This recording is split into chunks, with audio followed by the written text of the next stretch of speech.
કારણ કે એને સત્ય સ્વીકાર્યું નથી. અને મારી દ્રષ્ટિએ સત્ય જે ન સ્વીકારે એની નૈતિકતા ચૂકે છે. જીવનમાં તમારે કશું કરવું ન હોય, કશું યોગદાન તમારે આપવું ન હોય,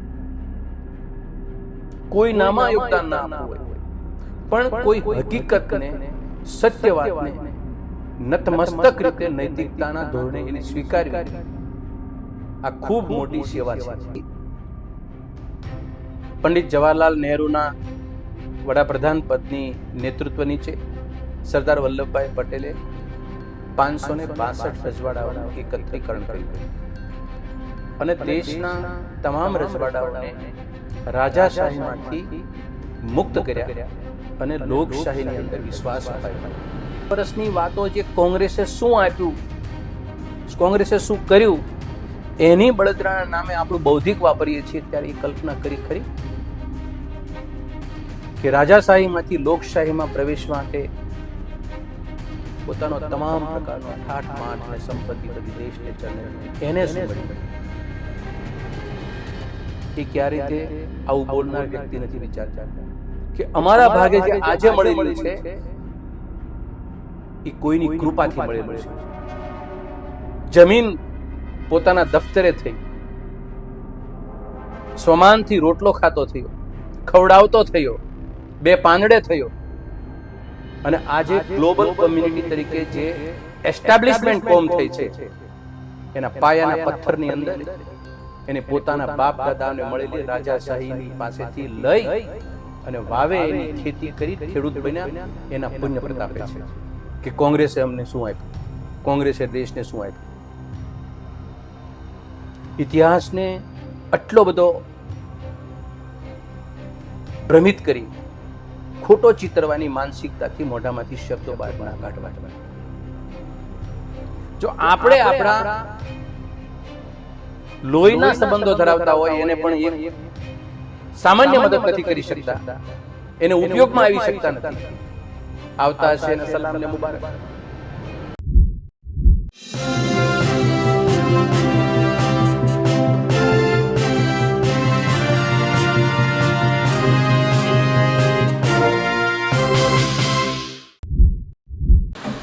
જ્યારથી ભાજપ સત્તામાં આવી છે ત્યારથી ભાજપના લોકો, ભાજપના સમર્થકો, મોદીના સમર્થકો, વડાપ્રધાન નરેન્દ્ર મોદીના સમર્થકો અને ભક્તો અને અંધભક્તો, આ કેટેગરીના લોકો હંમેશાથી પૂછી છે કે કોંગ્રેસે 70 વર્ષમાં શું કર્યું?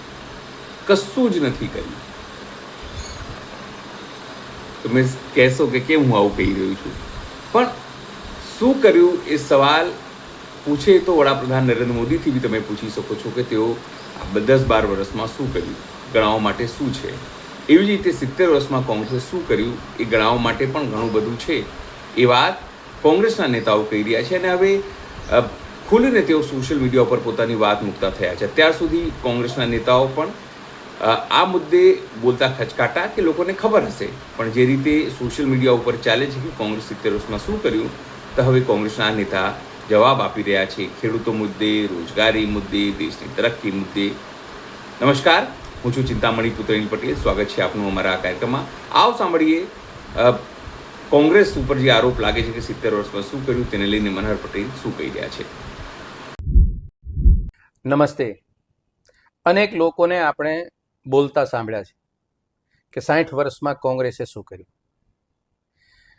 આ બોલનાર વ્યક્તિ અજ્ઞાની હોય, ઇતિહાસથી અભ્યાસુ ન હોય, ભણેલો ન હોય,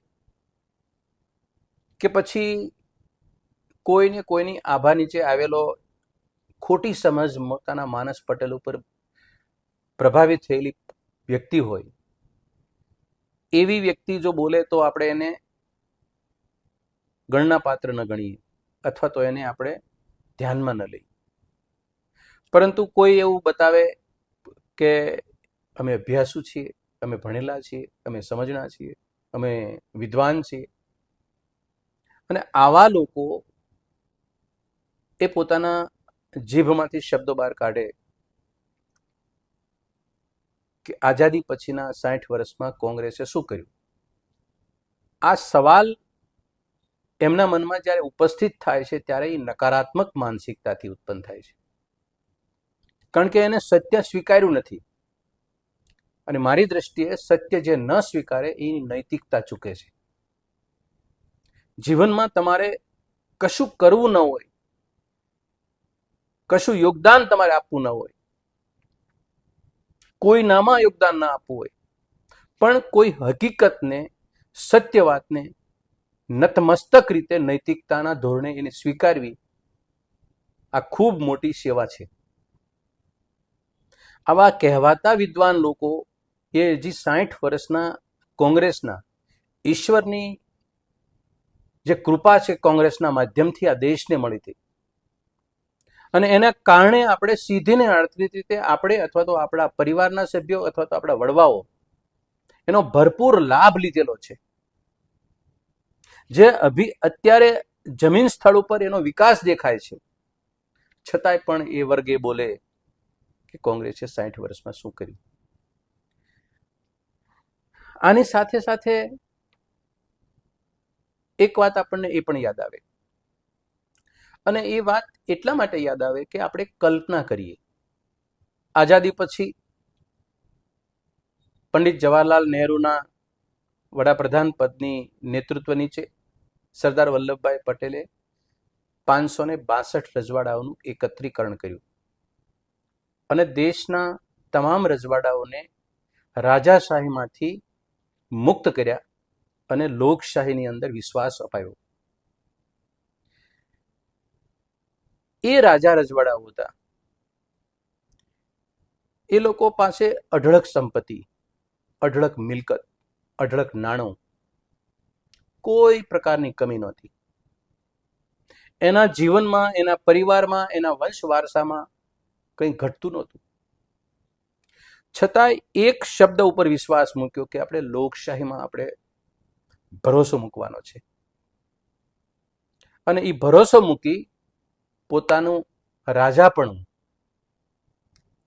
એ સરદાર પટેલ અને દેશના ચરણે ધરી દીધું, મિલકત આપી દીધી, તામઝામ, એનો ઠાઠમાઠ એ બધું આપી દીધું. એને વળતર કશું નથી મળ્યું, આપવા સિવાય કશું નથી મળ્યું અમને. આપણે અહીંયા 60 વર્ષની વાતો જે કોંગ્રેસે શું આપ્યું, કોંગ્રેસે શું કર્યું, એની બળતરાના નામે આપણું બૌદ્ધિક વાપરીએ છીએ, ત્યારે એ કલ્પના કરી ખરી કે રાજાશાહીમાંથી લોકશાહીમાં પ્રવેશ માટે પોતાનો તમામ પ્રકારનો ઠાઠ માઠ ને સંપત્તિ બધી દેશને ચરણે દુખી, એને શું મળ્યું? એ ક્યારે તે આવું બોલનાર વ્યક્તિ નથી વિચારતા કે અમારા ભાગે જે આજે મળી રહ્યું છે એ કોઈની કૃપાથી મળેલું છે, કોઈની ઉદારતાથી મળ્યું છે, કોઈની રહેમથી મળેલું છે. અને ખાસ કરીને અમારા બંધુઓ, પાટીદાર બંધુઓ, અને એની સાથે આપણે જોડી દઈએ ખેડૂતના દીકરાઓ. એ ખેડૂતના દીકરાઓ થઈ ને સવાલ જ્યારે એ લોકો કરે છે કે કોંગ્રેસે કશું નથી આપ્યું, ત્યારે જે સમજણો વર્ગ જે છે, જે રાજાશાહીનો વંશ વારસો જે હયાત છે, એ લોકોને તમે બહુ મોટી ઠેસ પહોંચાડો છો. ખેત મજૂરમાંથી માલિક જમીનના બનાવ્યા,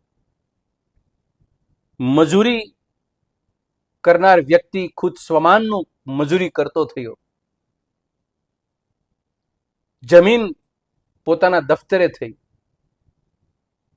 સ્વમાનથી રોટલો ખાતો થયો, ખવડાવતો થયો, બે પાંદડે થયો, અને આજે ગ્લોબલ કોમ્યુનિટી તરીકે જે એસ્ટાબ્લિશમેન્ટ કોમ થઈ છે, એના પાયાના પથ્થરની અંદર એને પોતાના બાપ દાદાને મળેલી રાજાશાહીની પાસેથી લઈ અને વાવે એની ખેતી કરી ખેડૂત બન્યા, એના પુણ્ય પ્રતાપે છે. અને છતાંય આપણે એટલા નગુણા બનીએ છીએ કે કોંગ્રેસે શું આપ્યું. સૌરાષ્ટ્રના મુખ્યમંત્રી ઢેબરભાઈના એક વિચારથી પંડિત નહેરુએ લીધેલો નિર્ણય છે કે જે રજવાડાની જમીન વાવતો હશે એ ખેડૂત માલિક બનશે, એ પોતાની માલિક. કોંગ્રેસે શું આપ્યું એનો જવાબ છે. બીજો એનો સાથે સવાલ ઘણાને ઉપસ્થિત થાય છે, મને થયો. એ રજવાડાએ પોતાની જમીન એ વાવે એને મજૂર હતા એને આપી દીધી, બળતર કશું નથી આપ્યું, કોઈ કમિટમેન્ટ નથી એની પાછળ ભવિષ્ય આપવાનું, અને છતાંય આજે એ પોતે અત્યારે સ્વમાનથી કહે છે કે અમે લોકોએ તમને આપ્યું છે, એ કોઈ કૃપા નથી કરી. આ એનું વટપણ ને મોટપ આજે પણ એ રજવાડાઓ દેખાડી રહ્યા છે. આવા સમયે એક સામાન્ય સવાલ મને પણ થાય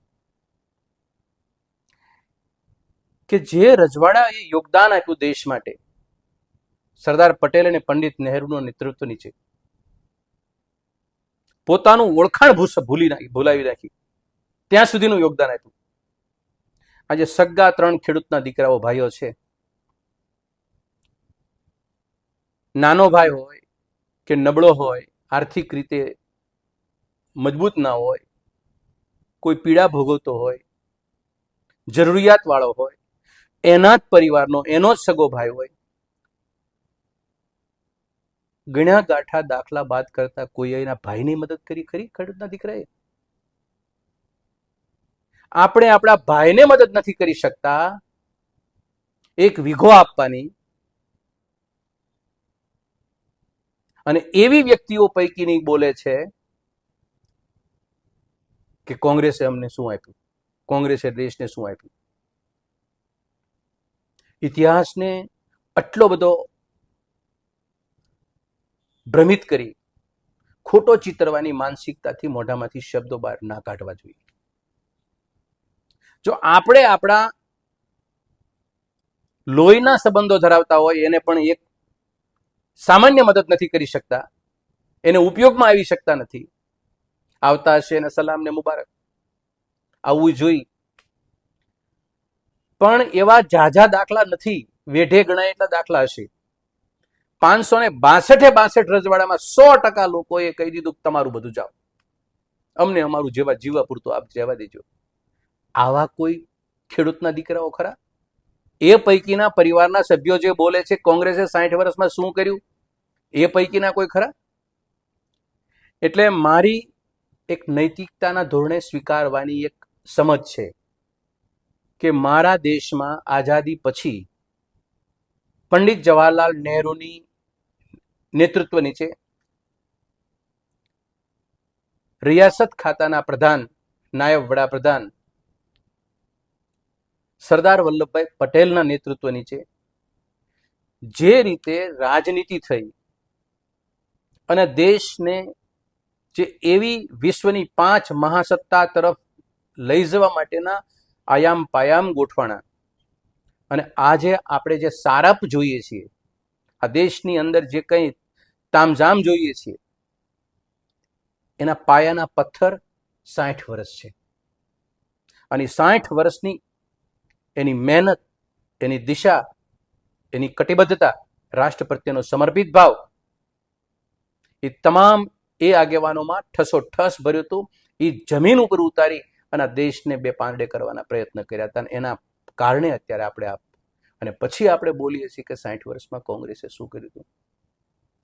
એટલે આપણે સ્વસ્થ થઈ 562 રજવાડાના વારસદારોને પહેલા નમન કરીએ, પંડિત નહેરુ અને સરદાર પટેલને નમન કરીએ, અને દેશની અંદર કોઈની કૃપા છે, એ કૃપાના કારણે કોંગ્રેસ આ નિર્ણયો લઈ શકી હતી. એ કૃપાને વંદન કરીએ અને કોંગ્રેસના 60 વર્ષને ન ભૂલીએ, એને ન અવગણીએ, નૈતિકતાના ધોરણે એ 60 વર્ષને નમસ્કાર કરીએ. તો આપણે આપણા દેશની અંદર એક નાગરિક તરીકે આપણે વાસ્તવિકતા સ્વીકારી છે એનો આપણને આનંદ થશે. આભાર. મનહર પટેલની વાત સાંભળીને આપણે શું લાગે છે જરૂરથી અમારા કોમેન્ટ બોક્સમાં કોમેન્ટ કરજો. એ સિવાય અમારી યુટ્યુબ ચેનલ લાઈક કરો, સબસ્ક્રાઇબ કરો, બેલ આઇકન દબાવો. સાથે અમારી વેબસાઇટ છે www.gujaratplus.in, ત્યાં પણ જઈને તમે વધુ અપડેટ થઈ શકો છો. અત્યાર માટે બસ આટલું જ. નમસ્કાર.